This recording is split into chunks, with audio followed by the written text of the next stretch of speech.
Round 1. Fight. Heroes never die. I'm Commander Shepard, and this is my favorite store on the Citadel.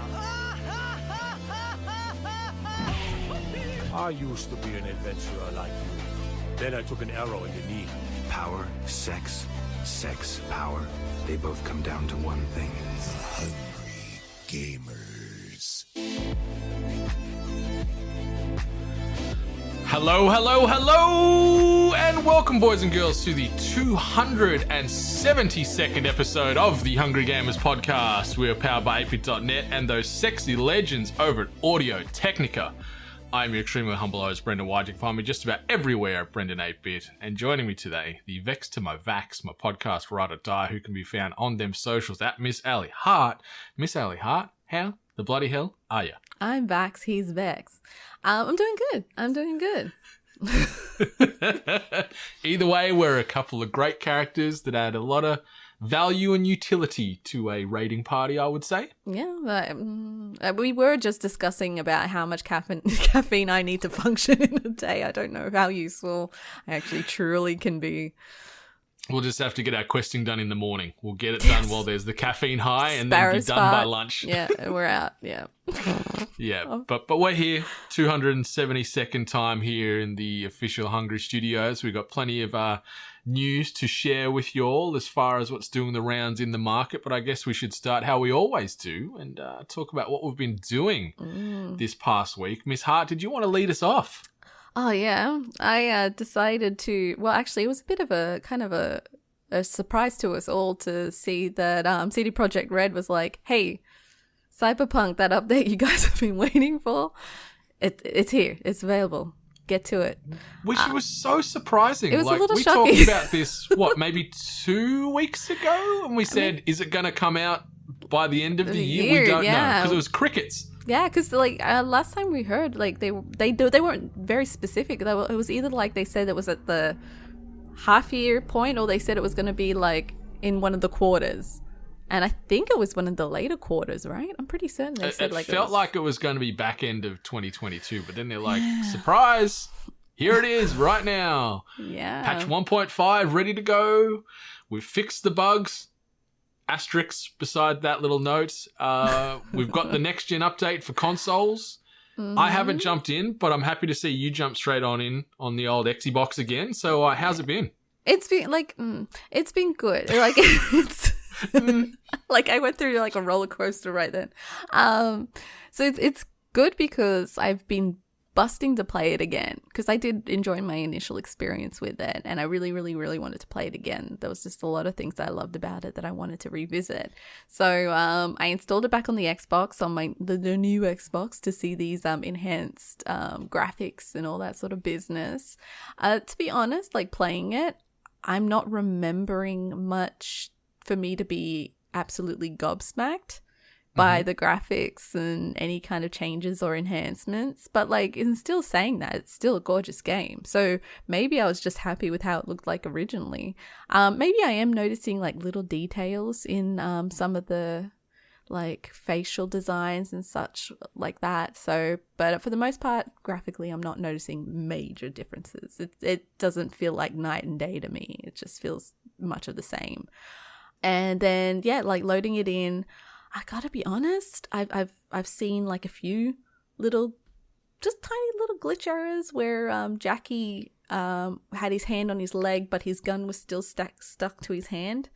So that was a little incident. And then he also kind of floated a little bit in the elevator, but it wasn't too I guess I was used to it. Maybe it wasn't too immersion breaking.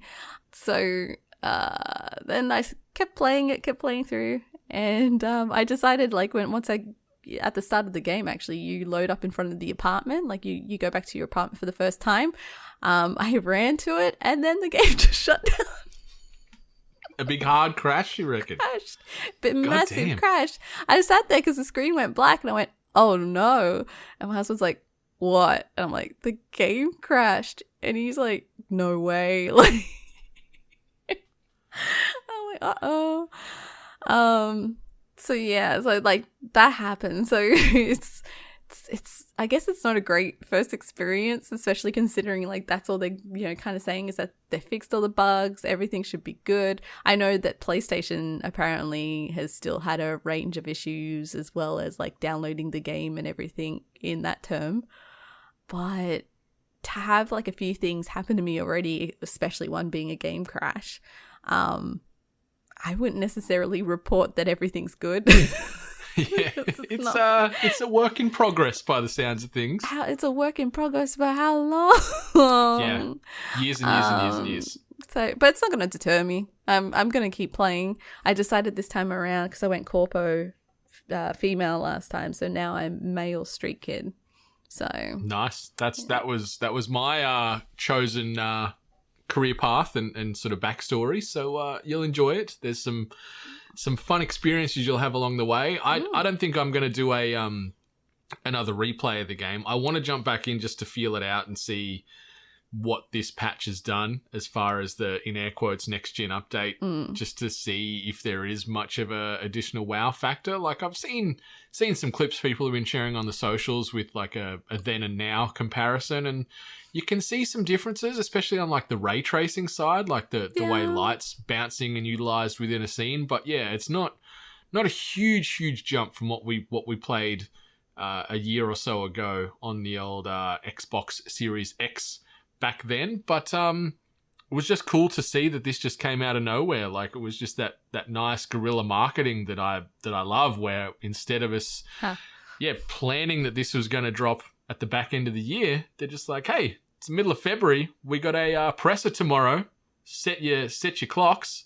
And here they go. The announcement is out. There was a lot of rumors where it's like, oh, is it going to be announced to be on Game Pass, or are they going to drop the DLC with it? Like they alluded to the DLC still in the works and it's on the way. Don't know exactly when that's coming. Yeah.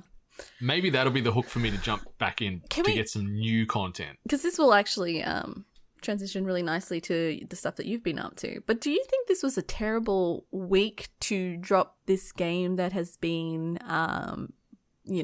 associated with being a broken game, dropped too early, not fixed, a plethora of issues, and, trying to obviously grab people in good faith. And now already people like myself are reporting bugs, glitches, and issues on the same time frame. Not to mention this month being a crazy month of, new releases and just the front end being, amazing games being dropped. But literally Horizon Forbidden West.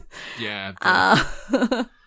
It feels very EA Battlefield timeline-y to me. Like, they're like, just kick this thing down the line another few weeks. Drop it in March where, there's still a good smattering of games released, but nothing like this 2 to 3 week cycle we're currently living with in February here, where we've got Pokemon, we've got Elden Ring, we've got Sifu, we've got Horizon, we've got The Witch Queen, we've got like all these big potential Game of the Year contenders. Dying Light 2 at the start of this month as well, which was, a little bit iffy depending on where you sit on the review scores. But yeah, just pace it out a little bit more.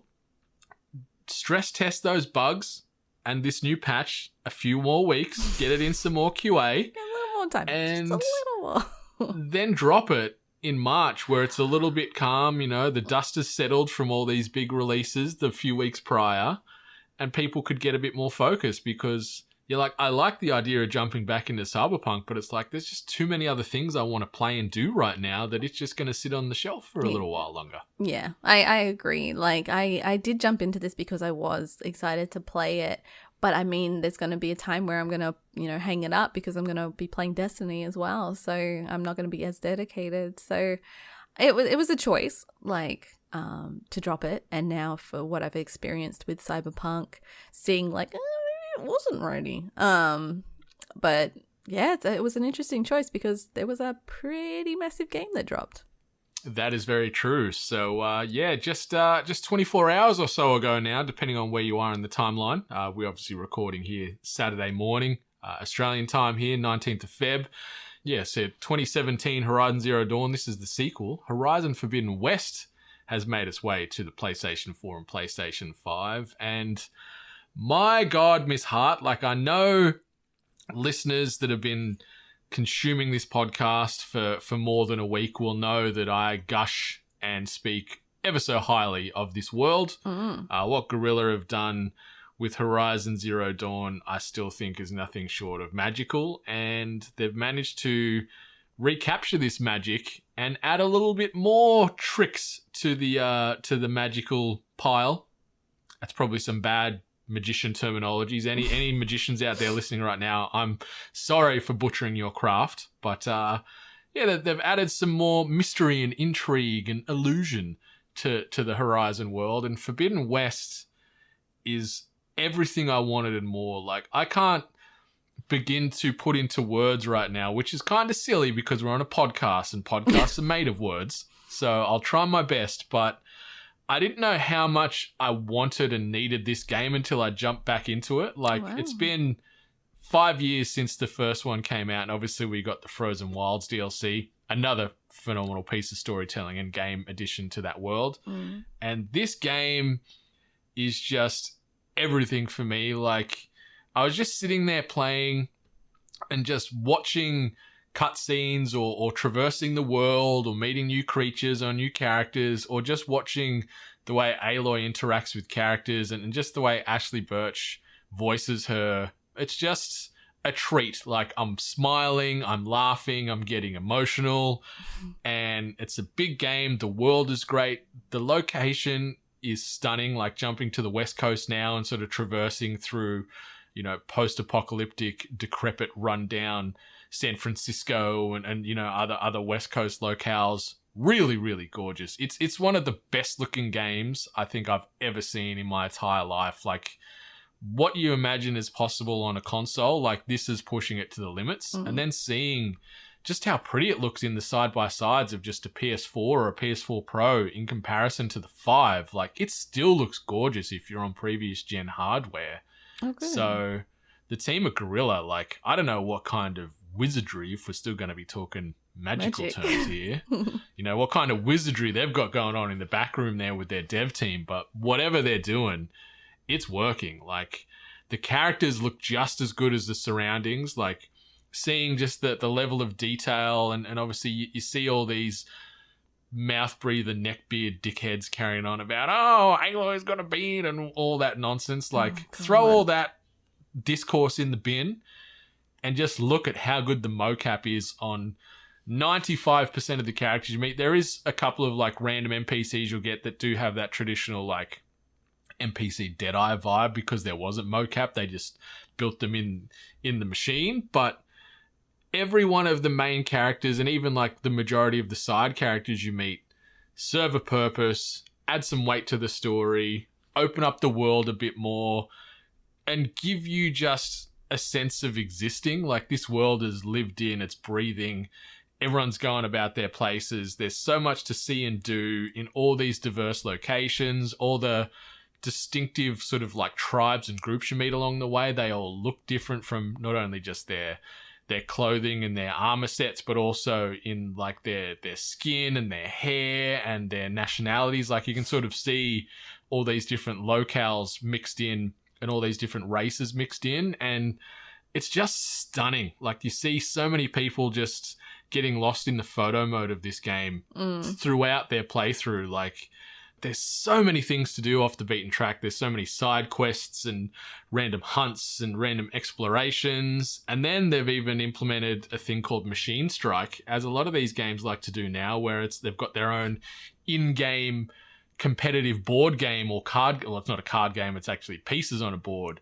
But you can run around the world and face people in Machine Strike. So you can get lost for hours playing the game within the game, which I love. I love that in games. Anytime there's this or fishing in a game, usually I'm just like, I'm in, take my money, don't care. I'll lose hours playing the game in the game. And Machine Strike, it's just fun. It's sort of like, the closest comparison for what we experience here. It's sort of like chess, different pieces, can attack and have different abilities, but then depending on what kind of terrain you're on the board, you could have different buffs and nerfs in comparison to that. So there's a bit of strategy to it, and it's just good fun. Like, I spent a good maybe 4 hours playing Machine Strike just through the first, like, probably third of the game, just running around getting lost trying to beat these people that you meet along the way. And it's just great. Like the storytelling, perfectly executed by Guerrilla. The characters, as I said, phenomenal. You do need to, like, anyone that hasn't played Zero Dawn and are going to jump straight into Forbidden West, it could be a little bit of a big leap as far as piecing together the narrative. Like the opening, there's an opening scene that sort of gives you backstory and talks about Aloy and Silence and all the other characters and some of the big moments, but you lose a lot of the subtleties and the other sort of connective tissue for the story. So either play the first one, because you're doing yourself a disservice if you don't, or find a long lore video that's going to break it down, because you might get a little bit lost in the overall narrative of the game if you're just jumping straight into Forbidden West. Weird choice to do if you do so, but just bear in mind, maybe go back to the first one and experience that in detail first. Combat, awesome.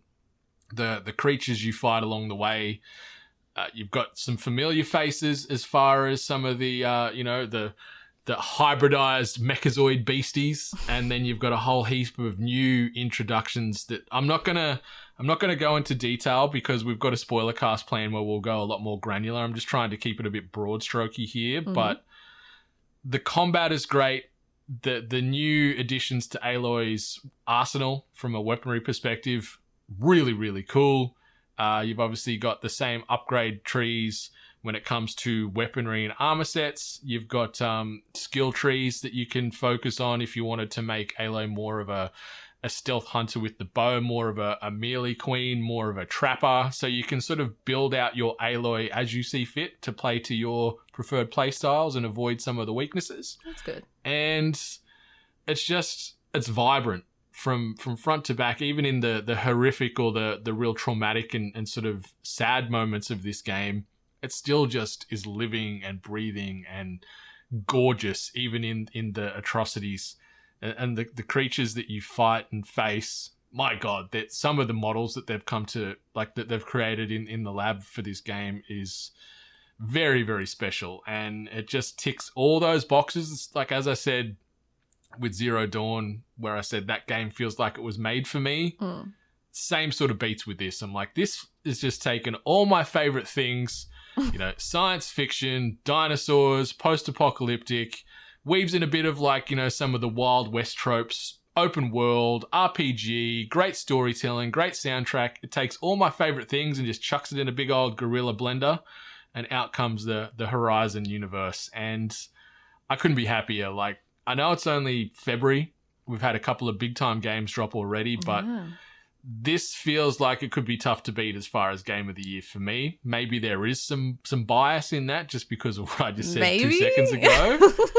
But everything about this game is just delivered to such a high quality. Like, everything in this game is just top tier. And, like, there was a couple of, textural issues or clipping here or there, but it wasn't a constant. It was just once in a while. The biggest gripe that I have with this game is, as much as Aloy, she's a gorgeous character and the hair, stunning. I've got a thing for braids. Like, braids, I don't know what it is. It just makes me melt a little bit. But, like, she's got such a full head of hair. There was a few moments where, like, in cutscenes where, she just do a little head turn, but it, like, the game engine in the back end almost, like, assumes she's standing in front of a high-powered fan or something. So she'll do a head turn and the hair's just like everywhere. And I'm like, that's a little immersion breaking. Like, it's nice that the hair's moving with the character. Constant Pantene. But they need to, they need to turn it down, like, turn that hair movement sensitivity slider down from 10 to maybe a 3, But when that's the biggest gripe I've got in the game so far, like, I'm splitting hairs, really. I'm on fire today. But it's amazing. This game, I couldn't be happier. I'm happy that it's out. It's not broken. It's fully realized. This world, phenomenal. The characters, phenomenal. Combat, great. Story, emotional, funny, scary, violent, and some of the messaging and just the subtext in this plot, where it does sort of heavily allude to relatable world issues and things like that, it gets you thinking. I love that the game can get you thinking amongst all this emotion. And you need to play it. Like, if you've got a PlayStation 5 and you've played the first one or haven't played either and you're and ahhing, get this game and the first one, obviously, as soon as possible, because it is a special, special experience and I adore it, and I can't wait to probably talk for potentially our longest spoiler cast ever. Maybe the spoiler cast is going to go for like 3 hours or something, just gushing about this game. Wow. So that'll be coming out in the very near future. But in short, this game is my favorite new thing of 2022. High praise, because we've spoken very highly about some of the TV and films we've been consuming as well. But True, yeah. this game just stands on the shoulders of everything else I've consumed so far, and it's going to be on a lot of people's best of lists come the end of this year, I think. Like, we've got some big games to come, but this is a special, special game that needs your attention. There is some hacks, obviously, to get it cheaper. If you buy the PS4 copy, you get the free upgrade to the PS5. So if you can get into an EB Games or a game if you're somewhere else in the world, pick it up, save yourself some cash, and just do the free upgrade. Save you a bit of time, bit of money. But yeah, it's so good. Like, hats off to Sony, hats off to Guerrilla, hats off to the mocap team, the voice. Everyone involved in this game deserves the crispest of high fives and the biggest of thumbs up, because this game is so good, and I'm really curious to see the sales figures. Like, they confirmed leading up to this game that Horizon Zero Dawn has officially sold 20 million copies, which is that's a pretty goddamn impressive number. So we'll see what kind of sales trajectory Forbidden West is going to be on as it comes out over the coming weeks. But my God, this game is so good and I'm so happy. And yeah, 2022 is off to a great start with things like this, things like Peacemaker. The finale just dropped this week. 2022 off to a cracker of a start, Miss Hart. And obviously this past Wednesday/Tuesday, depending on where you are in the world, we got the Peacemaker Season 1 finale. Yeah. Before we jump into that specifically, Season 2 has been announced. Yeah. Which is fucking whoop whoop. Very excited to see more of this world and more of Peacemaker and his merry band of misfits. But that finale... It's really good. Really, really good. The whole series, like, I've never loved a series as much as I've loved this one. I've, like every episode just delivered. And I've said it every time I've talked about this show. I've, like, every time the, like, end credits came up, I would, like, scream, like, no, I want more. And this is from me, the person that doesn't like sitting for movies. Like, this has just been a fantastic series. It has been such a good thing for DC as well. Look, we can actually do things well and really well.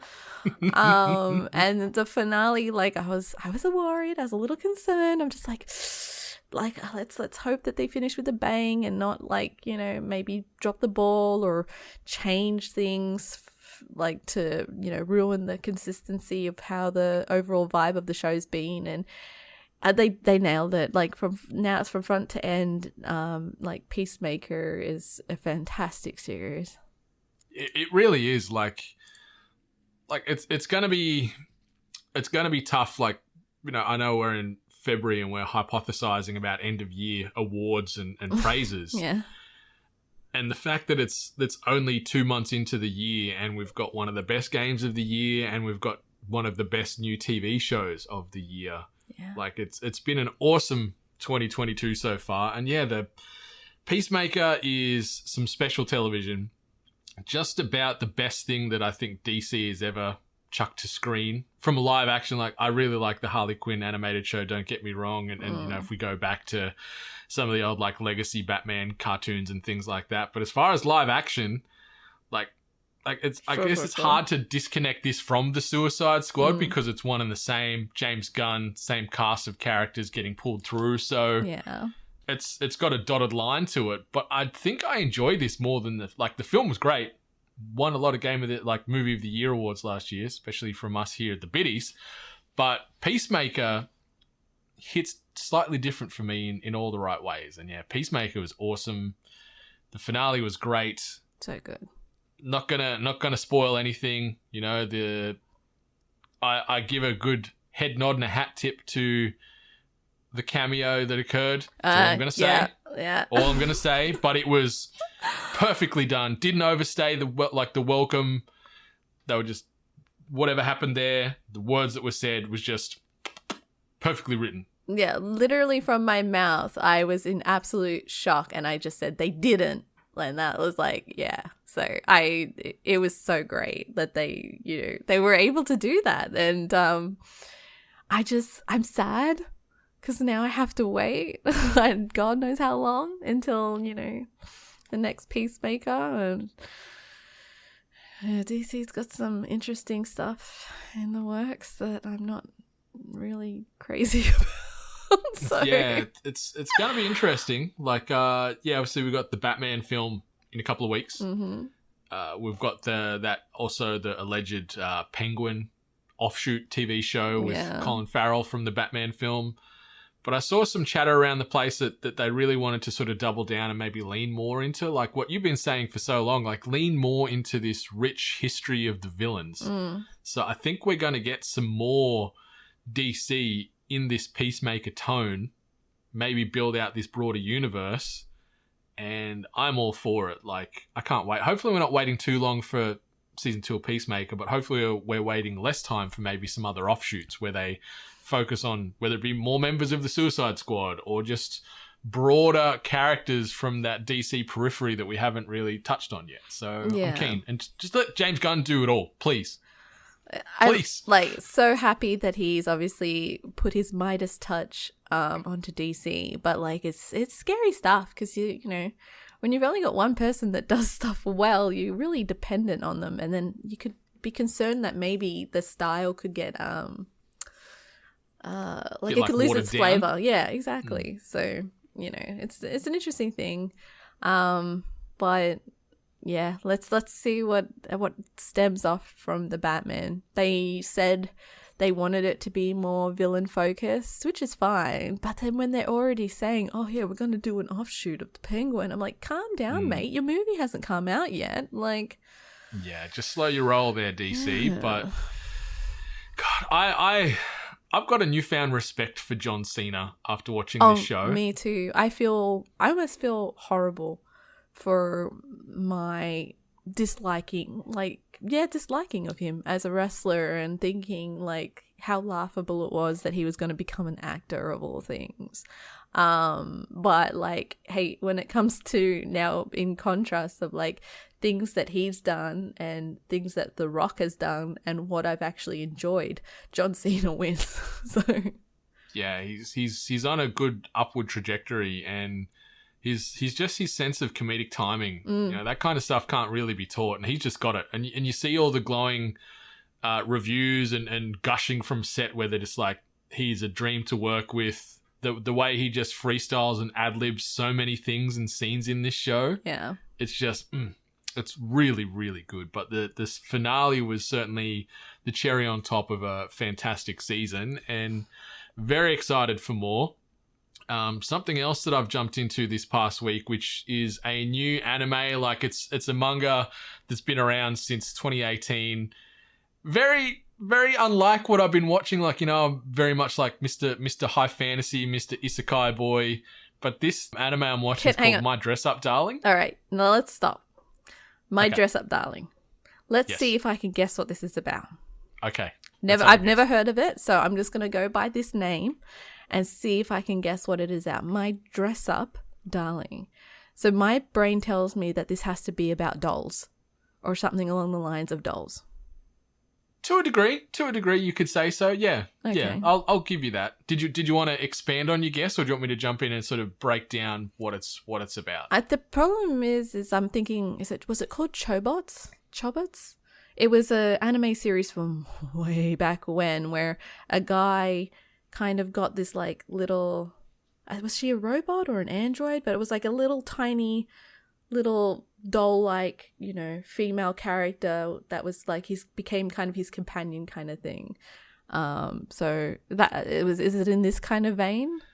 Not exactly. Okay. So it's a lot less I guess futuristic and obsessive like that. So it's grounded. It's like present day Japan. It focuses on Wakana Gojo, who he's a high school student, as most anime are. You know, they're always in high school, these people. It seems it's just the eternal hub for most anime. And he's got dreams of becoming a Hina doll. So it's like, yeah, they are dolls.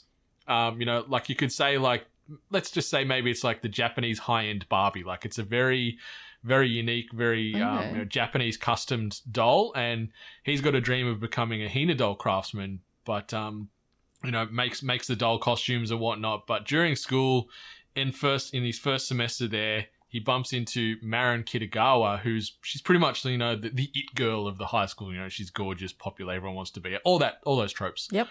And they bump into each other and they get to talking. And Marin, she wants to become like a famous cosplayer. And she discovers that this guy makes the doll costumes, and she's like, well, can you make me these cosplay outfits? So he starts making the cosplay outfits for her. Friendship / you know, relationship ensues. And then the hilarity of all this, like socially awkward, very introverted fellow that just likes to make clothes and focus on becoming this doll craftsman one day, gets dragged along by this larger than life, you know, it girl. And yeah, and then he's making the cosplay outfits for her and her team and whatever else. So there's 6 episodes out to date at the moment. Like, this is another new one for 2022. But just the tone, it's so funny and whimsical and cute and adoring. And Marin Kitagawa, I don't know what it is. Like, it's hard for me to say this without now I'm saying it out loud on a podcast that's going to be broadcast around the world. Go on. She's cute as hell, you know? So, like, I don't know what it is. Like, it's easy for people to, like, crush on characters in shows, and it's like, there's a little bit of that in this for viewers, I think. Like, she's adorable and funny, and you know, she's not all those generic mean girls tropes, you'd say, as far as the popular one at school. And it's just easy to watch. And Cloverworks, who's done the anime adaptation, really pretty. The characters are really well done.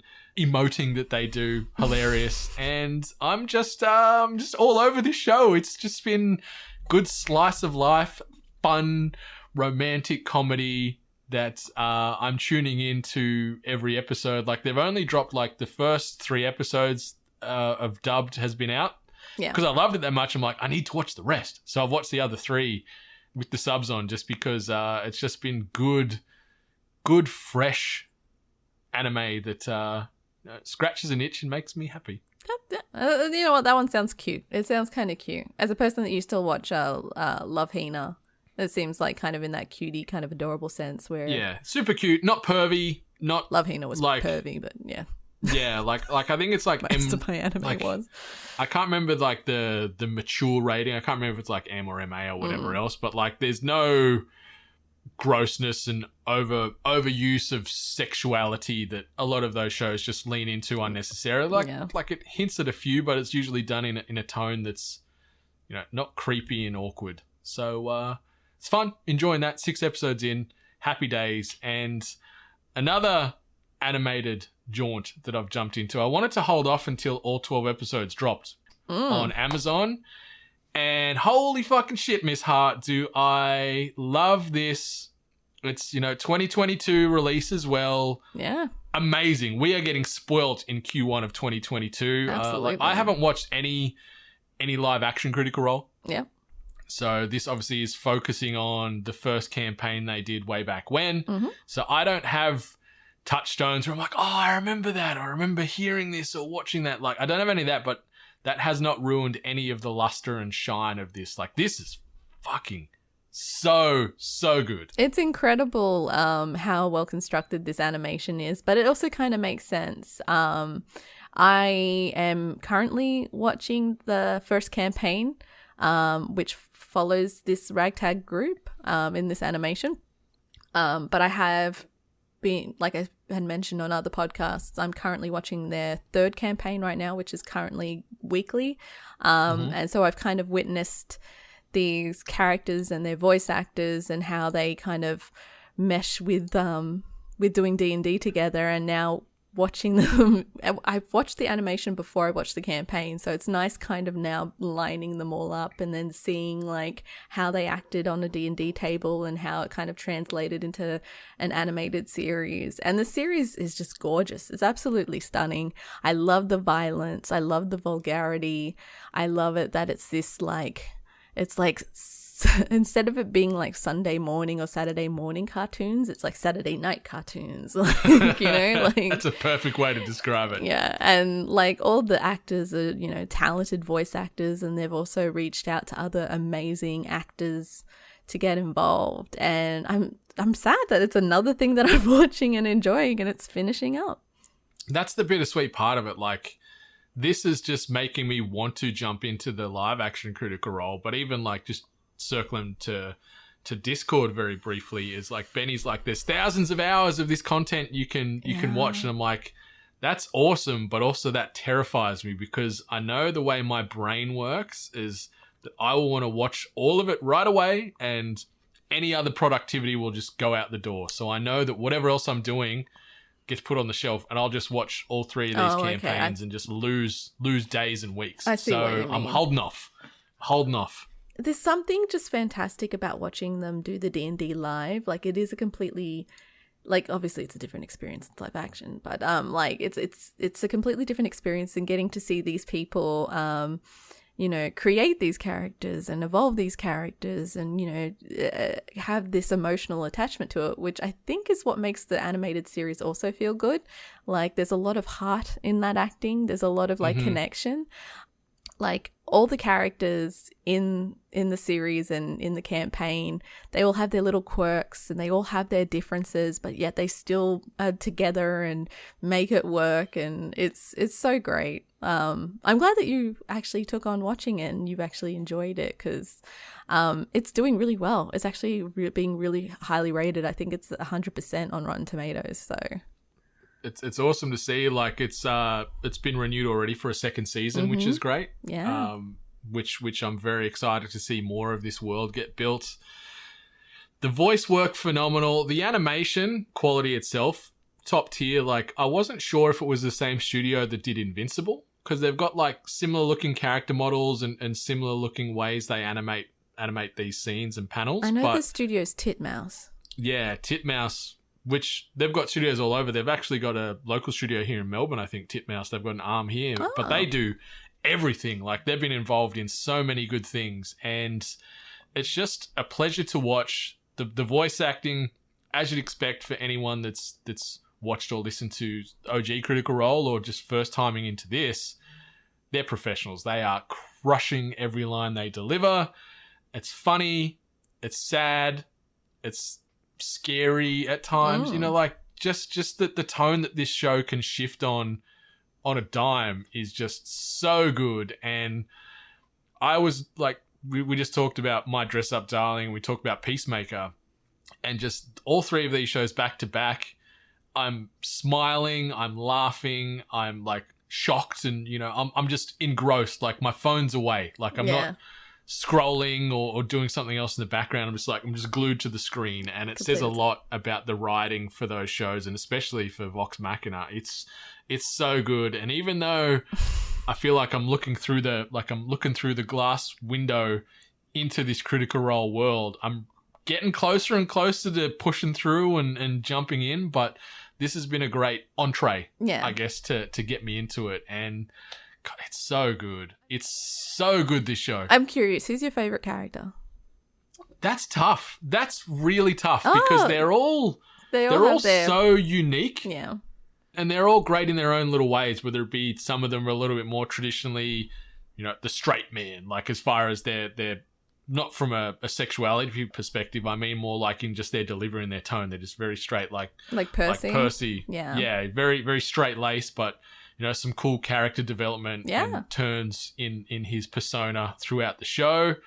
Obviously, Scanlan is great. Anything he does on screen usually steals the show. Like, anytime there's a bard in any type of role play, they're one of the bigger characters. Even though he's a gnome, one of the bigger characters on the screen. Grog's funny. Like, I just love the entire cast. Like, Pike Trickfoot, Ashley Johnson, Love what she does. Yeah, and She's a great little That's the character. other thing. Like, you know, like a lot of these people, you would know their voices from video games. Unfortunately, like Matt Mercer, who is essentially like the glue, the person who creates the universe. He is the dungeon master, but like because he's the dungeon master and he's not the main cast. He doesn't get to be as prominent. He appears in every episode, I think. Like, there's always like one character that looks like him. So he gets to do a few different voices. But the fact that he's such a key component of Critical Role, but yeah, not in the mainline cast is kind of unfortunate. But Matthew Mercer is, I don't know what they're calling him now.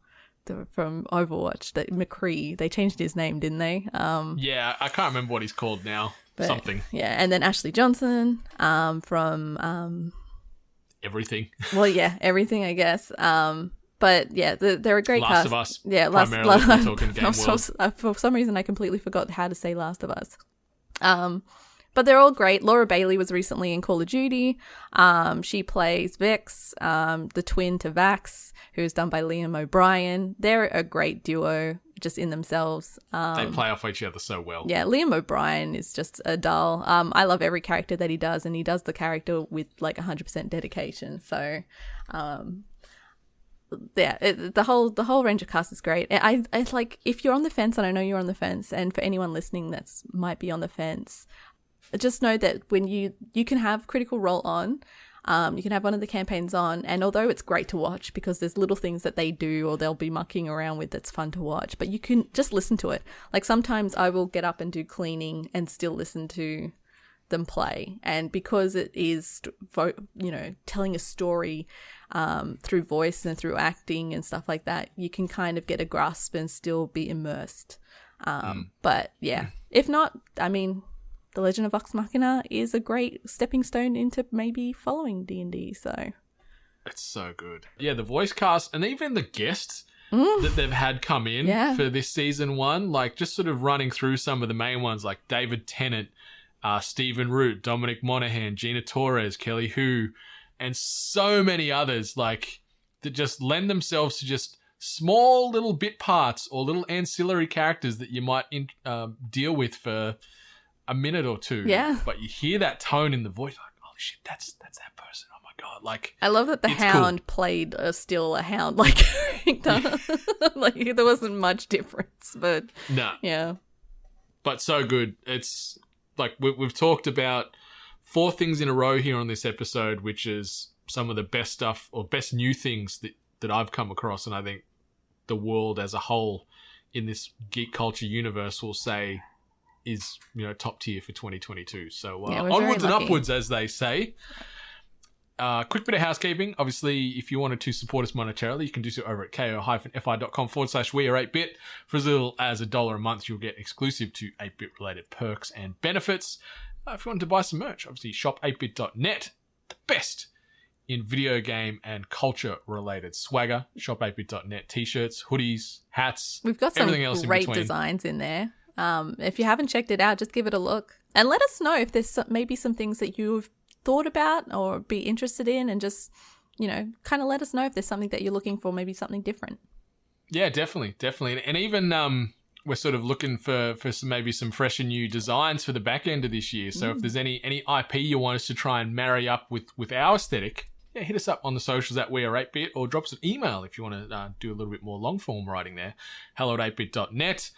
But be sure to rate, review, subscribe this podcast and all the other podcasts you listen to on the regular, whether they be 8-bit related podcasts or just podcasts in that broader listening cycle. Those ratings and reviews take no time, cost you no money, means the world to us, helps keep the emotional lights on in our hearts, and helps keep us tracking in them charts. But Miss Hart, let's jump into this. This week's news headlines.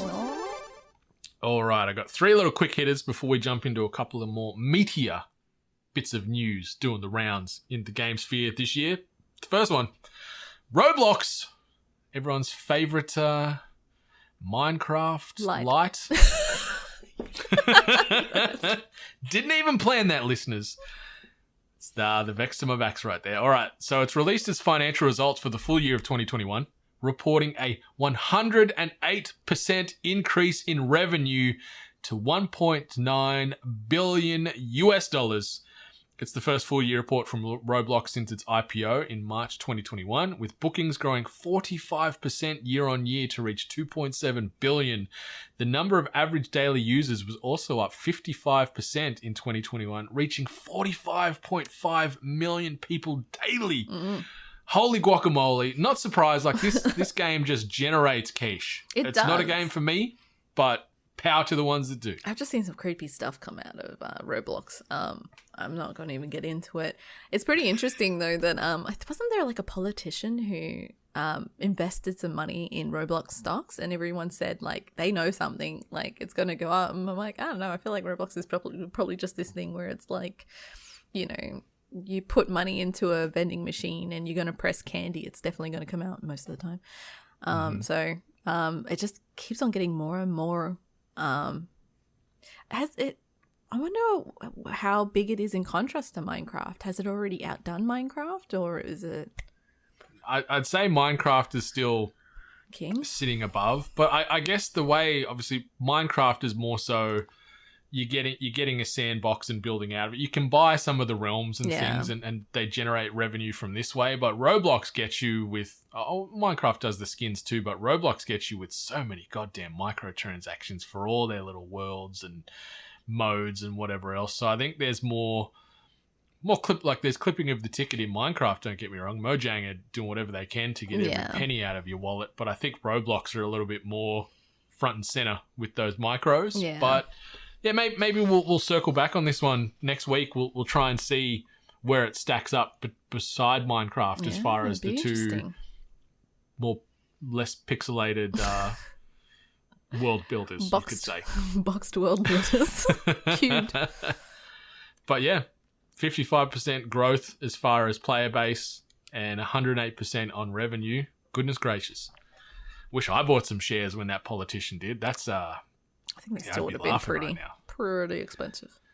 Something else we could probably buy some shares in, just based off the current hotness for Lost Ark. It has surpassed 1.3 million concurrent players since its launch on February the 11th, marking itself as one of Steam's most played games by player numbers.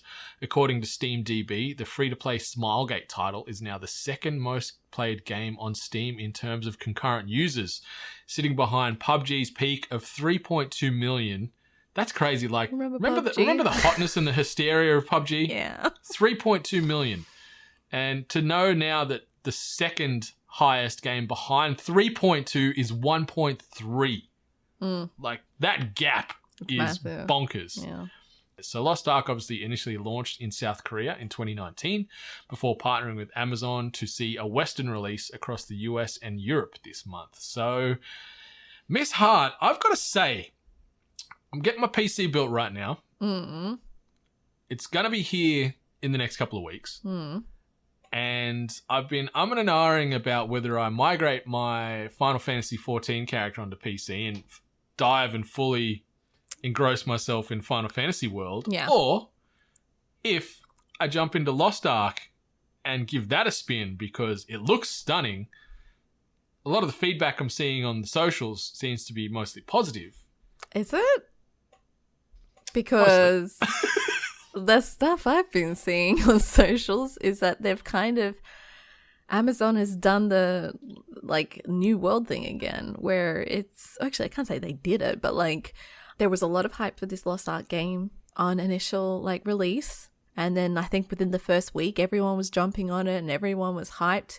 But I think it's kind of starting to die down again. And everyone that I'm seeing talk about it, they're saying that they're reaching bugs. There's save issues. People are losing progress. And they're just running into so many damn issues that, people are getting that sour taste in their mouth and the hype's dying down. So it's pretty interesting to see like Amazon, taking a chance in the gaming scene. Two big hits. I think you nailed it with New Worlds. Like it's like that initial release. And Lost World? Did I get that right? New World, thank you. I added this one to it. That one cost money. You had to pay to play. This one's free, right? Yeah. Yeah. So, I mean, it was a free game. Everyone was playing. Twitch had drops and bounties and all that sort of stuff on, day of. So that's another great way to initiate hype. This game was already established, right? Yeah? It was. Yeah, been out since 2019 in South Korea. Yeah, so like it already kind of had some backing behind it already. I just don't know its longevity. That's what I'm curious about. Like, this 1.3 million, it's fantastic for week one of release here in the Western markets. But let's see in a few months' time how these numbers are. Like, we sort of, I think, both had a little chuckle when we talked about PUBG with its peak of 3.2 million. Yeah. It's still got a player base. People are still hungry and we had to pay for that one. PUBG. Yeah, had to pay 30 clams. They made some good money. Player unknowns. But let's circle back to these numbers for New World, for Lost Ark after June. Let's see what those player bases are. Let's see what the concurrents are. But I've got higher hopes for Lost Ark than I do for New World. Yeah. Because as you said, it's a mature game. It's been around for a couple of years. And if they can iron out some of these bugs, maybe it's going to hang around. Like, aesthetically, the characters in this and the customization is stunning. Like, my god damn, it's a pretty looking MMO. Some parts are pretty and then some parts are just butchered. Like, it's not consistent. Like, I've watched enough people kind of playing it that because I was trying to gauge if I wanted to try it, if it was something I was going to dabble in, but no, nothing sold me on it. You're done. I was more interested in New World than this one. Okay. Interesting. But yeah. Because New World, like you mentioned with Lost Ark, like, was very hollow, they said, and very buggy. And and recently, if there's similar beats like this for Lost Ark. Recently, they've had to merge servers because there's not enough people playing for New World. So that says to me that game might be closed down in 12 to 18 months. Maybe. But Lost Ark, we'll see. My PC will be here soon, and I'll be playing some kind of big MMO. We'll just see if... Well, I can try a lot. It's not going to cost me anything. Go so maybe back I'll try to it. Skyrim. I've still got a Elder Scrolls Online Dragon Knight that she's just sitting there hanging out, gathering dust. The spider? Mad of me. Monkey. Yeah. No, which one did you have? Spider or monkey? Spider. Yeah, spider. Yeah. I don't know why I remember that. just do. It's the little things. All right. Moving on to some more Amazon-related news. A new deal has been made with Amazon and DJ2 Entertainment, which could see both Life is Strange and Disco Elysium being adapted for film and TV. As initially reported by Deadline, Amazon recently made a deal with the Sonic film co-producer to, in quote, create and produce content that will exclusively stream on Prime Video, including TV adaptations of gaming IP, end quote, specifically including the above-mentioned games. So, I'm pretty lukewarm on this at best. Like, Same. The thing that's great about both of those titles is the player choice, the control of the narrative that you have as a player in the Life is Strange world or the Disco Elysium world, and having that choice removed and decided for you on screen will maybe lead to a lesser experience IMO. Yeah. Yeah, it's the whole premise of the game and then the narrative, I guess. It is the choose your own adventure kind of thing. I wonder if they do take these IPs and instead of following the mainline narratives that you kind of do, maybe it's a story that's just set in the universe and it's a sideline character, maybe. I don't know. I just don't think saying a co-producer from the Sonic film is the best person, because they made an entire Sonic film and then released pictures of how Sonic looked like, and it set the internet in an uproar.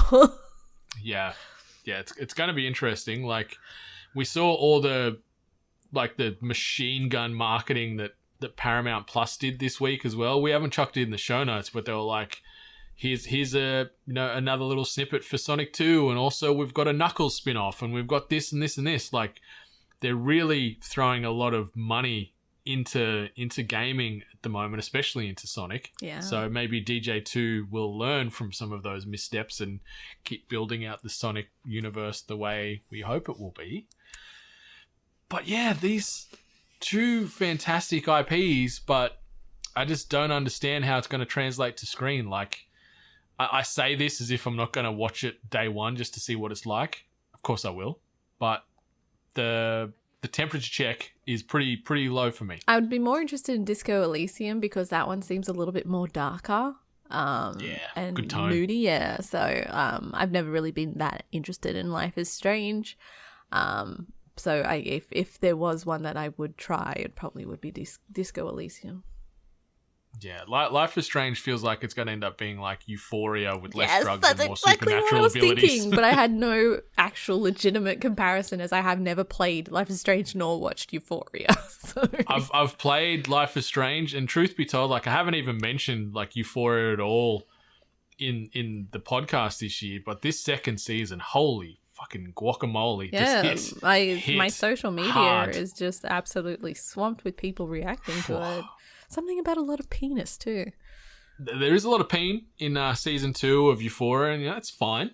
It's just the biggest trigger warning with that show, like if you've experienced or got some trauma and sensitivity regards to drug use, or maybe people in your family or partners or friends, whatever it is, if that's something that's a sore spot and is going to make you feel bad in any way, just watch out when watching Euphoria, because this second season especially takes you to some dark places, and yeah, just make sure you're in the right mindset to watch it, because it hits heavy and it hits hard. Damn. So, but it's great storytelling. Like, it's phenomenal to watch, but yeah, it doesn't make you feel good all the time. That's for sure. Fair enough.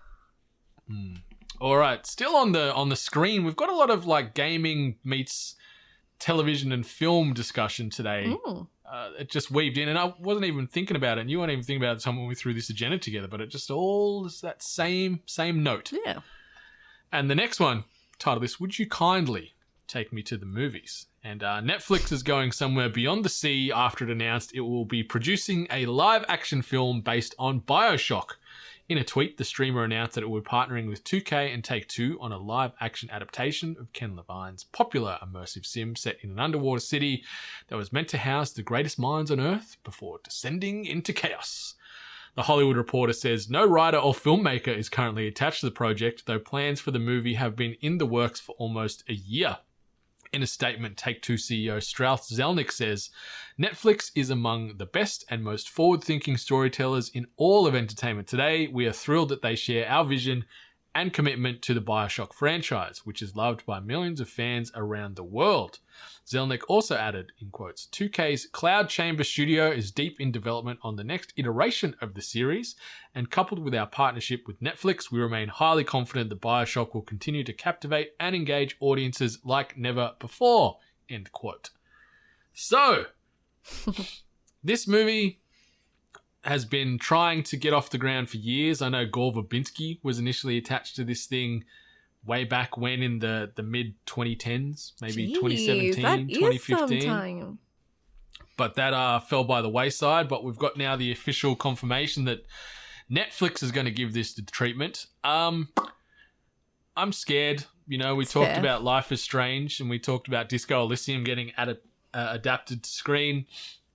I'm scared with BioShock 2, because this is a game that can be, 20 plus hours told very slowly and very delicately and very deliberately, as far as the way that they go about opening up this world to you and the characters within, and having it more of a 90-minute on rails thing. Is it going to hit? If they said this was going to be like a 10-episode series, I'd be like, fucking yeah, let's go. But a movie, I worry. I think this one that has a higher chance of being done well.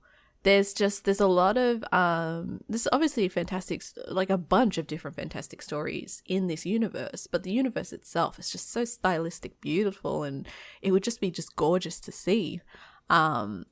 Everyone's already throwing out their dream directors, and to me the right one is Guillermo del Toro.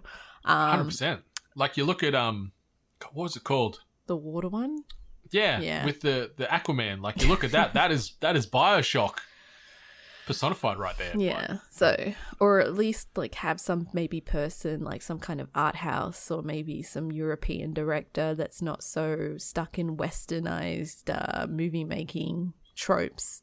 It could be quite a beautiful movie, and they would possibly try to build it out so they could make multiples if done right. I don't know. Like, I feel like of all the ones that could have a movie made, I mean, actually, while we're talking about games into movies, it seems like that Uncharted one hasn't done well, and they had a pretty linear story to follow, and they still didn't, you know. More like Uncharted, one might say. Nice. High five. But I feel like with this one has potential to be beautiful. It has potential to have a really nice kind of whimsical kind of dark story attached to it that can be enjoyed by all audiences, not just gaming. I don't know. If done right, this could be a very beautiful movie. Yeah, I think if they can nail the aesthetic of this noir vibe that the games have running through its entirety of the DNA, awesome. If they can lean into the horror, like if this could be more of that period piece horror movie, hell yeah, I'm in. Let's go. But I like what you said. Like, if they don't try and maybe bring in the 3 Bioshock movies into, like, the 3 Bioshock games into this one movie, we're going to be struggling. But if they, sort of set the scene to maybe follow the story from 1 and then move into 2 and have multiple films and build this universe out, I feel a lot better than trying to fit potentially 60, 70 hours of storytelling into 90 minutes. I think so. So let's just focus on the first game, focus on those events and those characters and build that out. And no doubt people are going to watch this and probably they're going to greenlight a second film or other offshoots. And but they just need to nail that tone. They need to nail that aesthetic. They really do. Like, that's it. That's something the main that sets that world apart. It's like having a character and not giving him a mustache. Exactly. Uncharted. Exactly. You need him. But yeah. We've been we're lucky. We're seeing our games that we grow up with or games that are special to us being adapted, and it's just another step into the gaming universe being taken a little bit more damn seriously. So that's it. Yeah, stark contrast to the 90s with, like, I know you're probably going to push me back when I say the Super Mario Bros. Film, but like, Dead or Alive and Double Dragon, Mortal Kombat stands on its own for its own reasons. Like, it's great. It's a mess, but it's great. Sequel, horrible. Latest one, I'm open to the universe getting built, but we'll see. Won't be the last announcement we have on this show about games becoming films and TV. Yeah. All right, the next bit of news ties into what I was gushing about at the start. So, PlayStation plans to build, in quotes, Aloy's forests, courtesy of Horizon Forbidden West. So there's a little bit of wording here that I'll just rattle off. I've grabbed some text from gamesindustry.biz. The launch plans are designed to encourage players to complete trophies and tasks, and in return, PlayStation will plant trees and help create and restore natural habitats. The firm has teamed up with projects in the US, UK, France, Germany, Canada, and New Zealand at time of writing. The initiative is supported by Play for Forests, which is a UN-backed project that's part of the Playing for the Planet Alliance. In the US, Sony has teamed up with Arbor Day Foundation and will plant a tree for every player who achieves the Reached the Daunt trophy in Horizon Forbidden West, up to a maximum of 288,000 trees. This will help complete reforestation projects in California, Florida, and Wisconsin. In the UK, the partnership is with the Eden Project that will result in a 12-acre wildflower habitat being sown in Lancashire next month. In New Zealand, street artist Phlox has created Horizon Forbidden West artwork across Auckland, and Sony will plant a tree for every social share of the artwork. The aim is to plant 1,000 trees.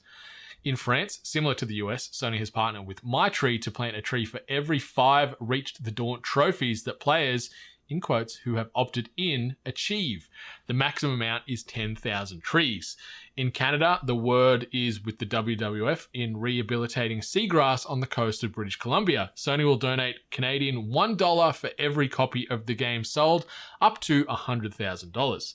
And finally, in Germany, PlayStation is collaborating with Schutzgemeinschaft Deutscher Wald, or SWD, to plant a tree for every trophy shared via hashtag Aloys Wald, that's ALOYSWALD on Twitter, up to a maximum of 5,000 trees. The trees are part of a research forest in Bavaria. Sony's current commitment is to have a zero environmental footprint throughout the life cycle of its products and business activities by 2050. Sony Interactive Entertainment says it has purchased carbon offsets from the Gold Standard Organization, which is the equivalent to emissions arising from 10 million hours on PlayStation consoles. So, Miss Hart, I'm going to jump in here and say I like this. I think it's a great gesture that Sony are doing here. You know, doing more for the environment is fantastic. But the fact that you've got a carrot of people buying the game to make this happen in the first place. Yeah, social media posts or, Yeah. Like, in this day and age, anytime someone does something good, they need to post about it. They need to share their little moral victories and positive karma points. Like, Sony, no doubt they're doing many good things in the background we don't hear about. But, like, on the back of this, maybe come out and also say, outside of the game, we're also going to be donating $1 million to these institutions, or doing more for the tree, like doing plenty more trees, whatever it might be. Like, you shouldn't have to rely on people buying the game to generate more cashish to do good things. Yeah. Like, just do the good things. Exactly. Please. And like, I know that a lot of people have actually approached this story, this article, this initiative by saying like, oh no, it's about them getting the audience involved. It's about getting their player base and making them feeling like that they've made a difference. But like, you shouldn't be putting it back onto the player. You should just do it yourself. Like the fact that they all have these caps, like oh, we'll do a maximum of this many trees, only this many. Just do it. Just do the post. Like I'm on that, you know, two sides of the swords thing where I'm thinking like that. I'm like, just go and do it. Don't need to post about it. Just do the good. But then it's like, yeah, well, at least they're doing something, you know, at least they are doing something. So it's kind of like a double-edged thing here where it's just like, just do the good thing. But also, I guess it's better that you are doing something than nothing at all. So yeah, like we're not completely poo-pooing on Sony and their working with Play for Forests and things like that. Like, it's awesome. It's a great gesture and a great positive step for these big tech companies to get more involved in shaping the world for the good. And I guess the positive thing as well with the Reach the Daunt trophy, you get that pretty much after finishing the tutorial, you could say. So it's not a hard thing to achieve. You do have to buy the game though to do it. So. That's true. You've got to drop your hard-earned dollars on the game to get the trophy, obviously, which is, generating money for Sony, and that's something we said, like, just throw the money into good things. You don't need to... It's not even the money. It's they got another player, you know? Yeah. Like, it's some cheeky marketing strategy in the back end of this. Like, yeah, here's the good news story, but in the back end, they're like, we're making more money, we're getting more player base increase. So there's some good and some bad here, and the fact that they're doing this not just in America but across the world, like it's a bit upsetting that nothing's happening here in Australia. Like, you know, we could use trees all over. Like, there's fucking bushfires running through this place all the time. Partner up with some of the state agencies to replant the trees and build up those areas that have been ravaged by natural disasters. But you know, I'm not on the Sony board here. I got no sway in this situation. But the fact that they're planting close to 300,000 trees in the US, 12 acres in the UK, 1,000 trees in New Zealand, 10,000 trees in France, and then just throwing $100,000 potentially to Canada, and then 5,000 trees in Germany. Like, that's great. Like, it's positive change, but just do more of this without forcing people to buy the game to do it at the same time. Like, I'm a Horizon fanboy, don't get me wrong, and it's cool, but don't put people in a corner to feel that they have to be obligated to make, like, if you want to make a change, buy the game. If not, we don't want to know about you, type of thing. Yeah. I just think I would have had the same kind of impression if they had just, maybe even if they did do it as an advertising thing for the game's launch, but said, like, done like a marketing stunt of, like, just buying the trees, like planting the trees in this area for, you know, whatever purpose, and then calling it the alloy something or other for the release, like an advertising thing for the release. I don't know. Like, I understand getting people involved or getting the marketing involved, and, you know, I do appreciate that Sony is doing whatever they can to lower their emissions and all that sort of stuff, but I don't know. We're living in a world now where even if a company is showing that they're doing good, we're still very skeptical if their intentions are actually solid. Yeah, and it's the whole, like, world mentality where it's like, I did a good thing, give me a cookie. Yeah. You know, it's just and like, before anyone says I'm a Sony hater, like, if Microsoft did something like this with Forza or Halo, or Nintendo did, I'd have the exact same opinion. I think just do good for the sake of doing good, not for the social clout. But at the same time, I'm not going to completely dismiss and say this is all just a media spin. Like, there is some positive that's going to come off the back of this, and I applaud Sony and the people involved. I think it's great, but just do more of this and don't have to worry about your social impressions and shit like that on the back end. Yeah. All right, the last bit of news. Ubisoft potentially talks buyout. Grab some words here from Tom Phillips over at Eurogamer. In the wake of several huge video game industry acquisitions, Ubisoft has discussed the idea of being bought out itself. The Assassin's Creed developer held its latest financial results briefing this week and nodded to the current industry round of acquisitions, Microsoft buying Activision Blizzard, Sony buying Bungie, Take-Two buying Zynga, before commenting on its own position. Ubisoft's assets have never been so strong at a time when the value of assets has never been so high, the publisher said. Ubisoft is still an independent company, owned and controlled by boss Yves Guillemot, whose family founded the business back in 1986. What a great year 1986 was. Almost. Almost? It's a year short. Year short's the best year. Let's say 86, 87, they're both equally Fair great. enough.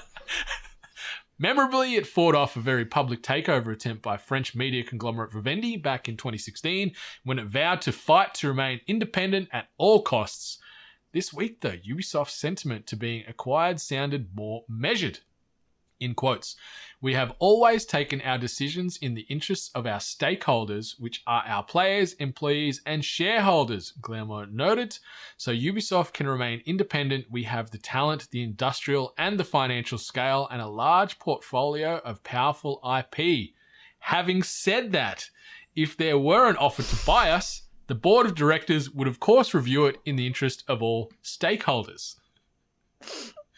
Obviously, the last few years have been rough for Ubisoft employees, who have seen the company struggle to emerge from its reckoning of employee harassment and workplace culture in the summer of 2020, as well as their continued exploration into NFTs. Earlier this week, employee group I Better Ubisoft released another exasperated letter as it continued to push for improvements to working conditions, because Ubisoft are yet to acknowledge or action or do anything in regards to what A Better Ubisoft are pushing for. Mm-hmm. But I love that Eve was like, we're super strong, we've got all these IPs, we can remain independent at all costs. But depending on how big that bag of money is, well, taking calls. We're so strong. We're a family business. We're independent. You know, we care about the players, you know. However. Was that 10 figures you said? How many zeros is on that check? How many commas? Yeah. Yeah, that was just like a very like, it was a funny bit of news. It was like the person, like, there's like a brawl starting and there's like a person on the side saying, like, look, I don't need to fight, but if I could, I can punch really strong. Yeah, this is just a funny little thing. I think, I don't know how much Ubisoft actually has in regards to like, I don't know, like desire power for, like, you know, they have Assassin's Creed, but I haven't played one in ages. Like the last one I played I can was say they're really good. Black Flag. Yeah, I guess people really liked the Viking one. But then no, some people... Valhalla was so good. Loved it. Yeah. So I don't know. I don't feel like Ubisoft's had like a major consistency in... I think I've heard more about the bad shit that's been happening at Ubisoft than I have about great titles. As of recent. And it's hard to know what you'd value them at too. Like they've got some chonky IP under that hood. Obviously, Assassin's Creed is probably their biggest franchise. Rainbow. Yeah, like all the Tom Clancy stuff. Like everyone's so horny for Tom. Like even though Tom Clancy passed away several years ago now, his name is just making. Yeah, maybe not from a sexual standpoint. He wasn't the best looking dude, but wrote some pretty good, actiony espionage titles over the years, and yeah, his stuff gets made into everything. Yeah. So all the Tom Clancy stuff, the Far Cry universe, Watch Dogs. Got some other IP that I haven't done a ton lately. Like Riders Republic was fun, but I think it's sort of simmering down a bit. So bad for Riders Republic. That game looks so cool, but I don't understand why it floundered. What went wrong? I don't know. I enjoyed it. Like I've got it, and I've been sort of dabbling here or there. It's good, dumb Did fun. Did it come out at a bad release window? I'm trying to remember. No, was it October? October last year? It was a good time. I guess. I think that... People were just on the Halo and COD wagons and the Battlefield hate trains. Oh, God, yeah. No, it's not Battlefield's fault. Yeah, not at all. But so they've got like Just Dances and like that's a unit mover. Like actually, I know it doesn't love sort Just of Dance. it doesn't. Oh, okay, I was about to say it doesn't really sort of check our boxes too much. I love Just Dance because it's a great It's a great way to exercise. I stand by that. So yeah, so that game sells copious amounts of units every year. So they've got a lot of big time heavy hitters. Obviously, Beyond Good and Evil 2, whenever the Christ that's going to come out. Plus, they managed to land a deal working with Nintendo with their with Mario and Rabbids. Yeah, so I don't know. It's such a curious thing. It really is. But we'll see what happens with it. Like that, the fact that he said that on a public call, yeah, as far as their earnings review and going through where they're at, and yeah, it seems they're open for business when it comes to selling now. Like, yeah, Vivendi pushed hard and there was that drama that went on for a few years there on the back of that. But it sounds like the Guillermo family are like, you know what?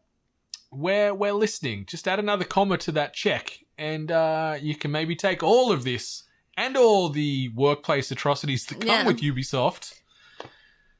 Just like... acknowledge a better Ubisoft, acknowledge that group, and make some goddamn positive change in your business before maybe you sell out, please. No. Cut the run out. I want them to be other people's problem.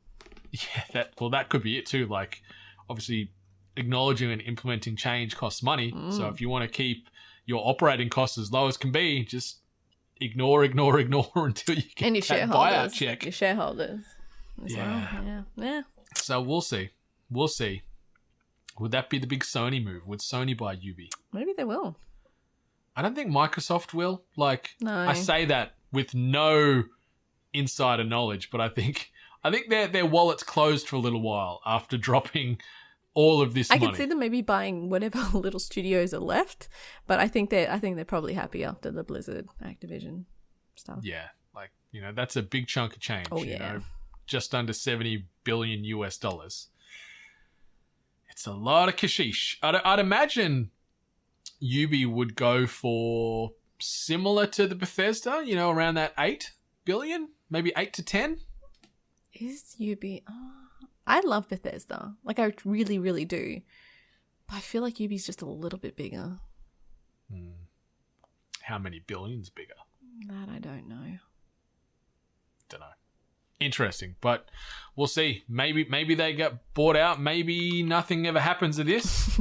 Please buy us out. And yeah, the HR nightmares alone, you want to get out from under there. But interesting times indeed. But yeah, that brings us to the end of the news for this week. But if you don't want to wait long term for some of the games and topics and stuff we've mentioned, as far as, you don't want to wait years for Bioshock to come out and you just want to consume some content right now. This is what's dropping this week. New releases and events. Obviously, we've got the latest episodes of Raised by Wolves, Euphoria, My Dress Up, Darling. All the good stuff coming out this week that I am very excited for. Nothing really coming to the cinemas. I did a skim on the Palace Cinemas website, and there's a lot of like remasters and like indie films coming out. I know the new Halloween? No. Oh, Texas Chainsaw Massacre just dropped on Netflix. Badly rated.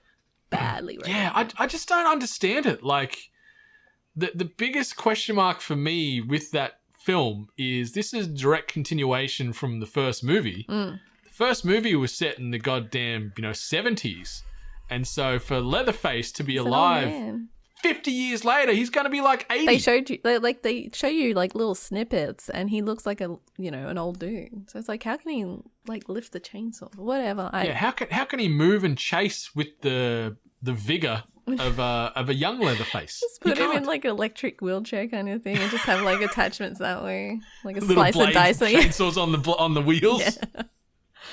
Death Race style. I'm still going to watch it. Who are we kidding? Like, I'm going to check it out. I'll report back. On the movie front, I forgot to mention it at the start. I watched the latest Jackass film. Oh yeah.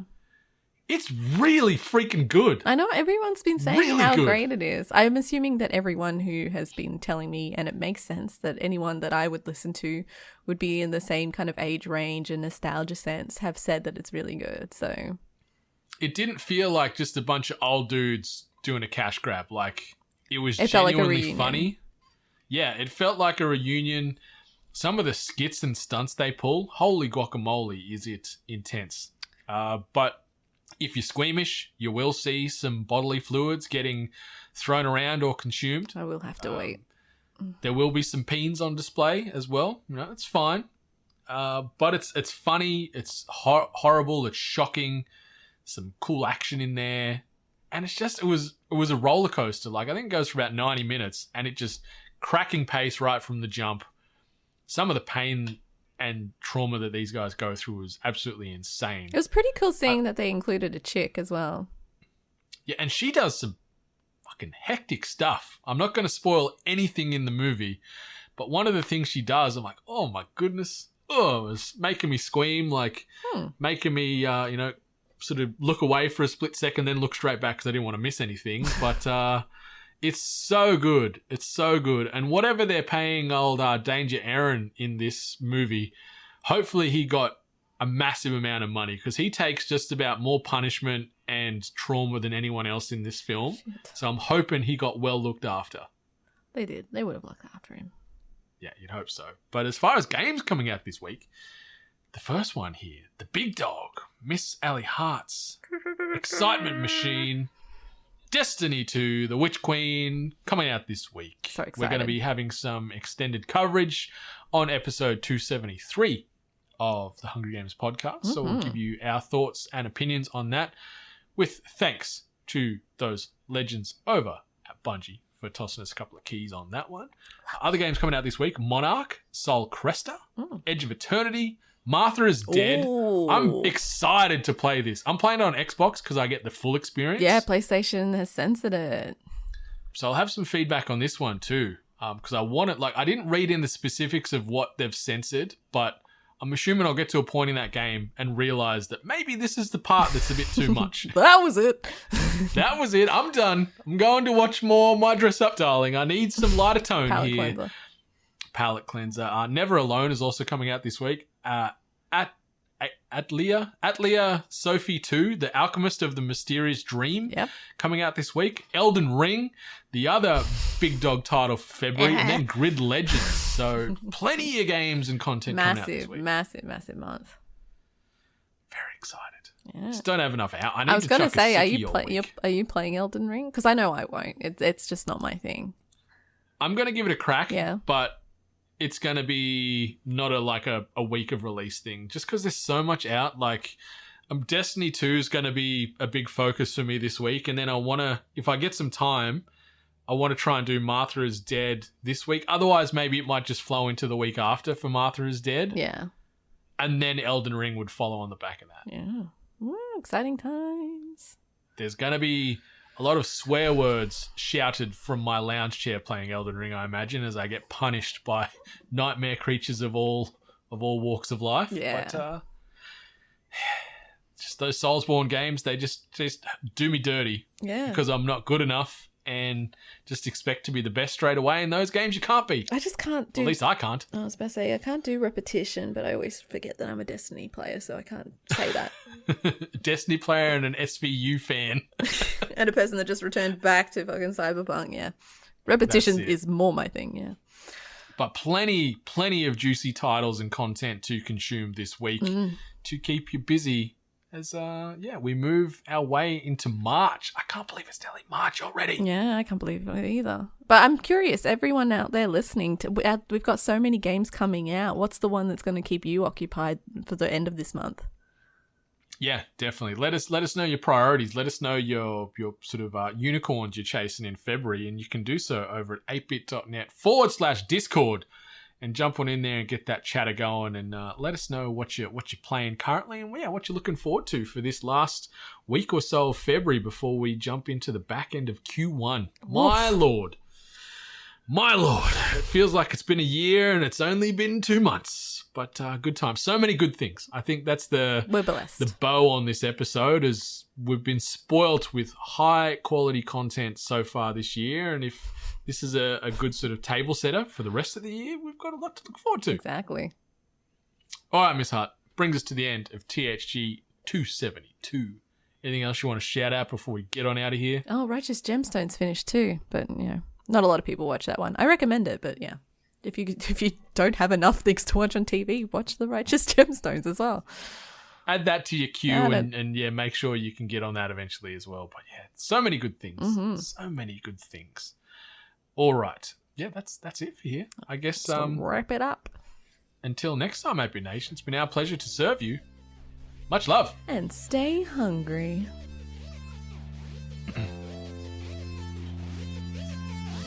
You've been listening to The Hungry Gamers, one of many gaming and geek culture related podcasts from the 8-Bit Collective over on 8bit.net.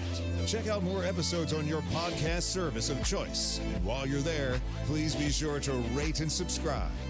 Until next time, boys and girls, stay hungry.